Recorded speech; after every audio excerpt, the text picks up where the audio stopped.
Avec vous le granit. Donc le granit, je vous le rappelle, c'est une roche caractéristique de la croûte continentale.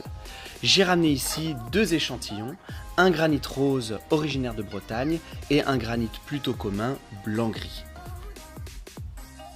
On va commencer par étudier ces échantillons à l'œil nu et ensuite on sortira le microscope. Comme toutes les roches, notre granit est composé de différents minéraux. Et la particularité ici, c'est qu'on voit bien que les minéraux sont jointifs. Ils se touchent tous entre eux, ils sont tous en contact les uns avec les autres.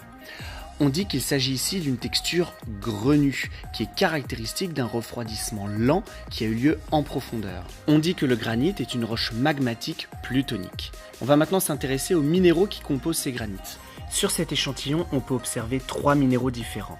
Tout d'abord ici, un minéral blanc plutôt laiteux, c'est du feldspath plagioclase.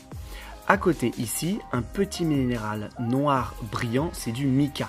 Il existe deux types de mica et ici c'est de la biotite.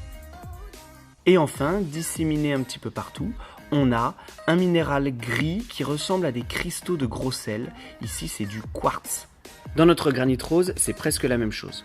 On retrouve les minéraux qui ressemblent à du gros sel, c'est toujours le quartz. Ici, notre minéral noir brillant, c'est le mica biotite. Et enfin, le feldspath plagioclase est remplacé ici par un minéral beige rosé qui est du feldspath orthose. Donc pour résumer, le granit est une roche magmatique plutonique à la texture grenue.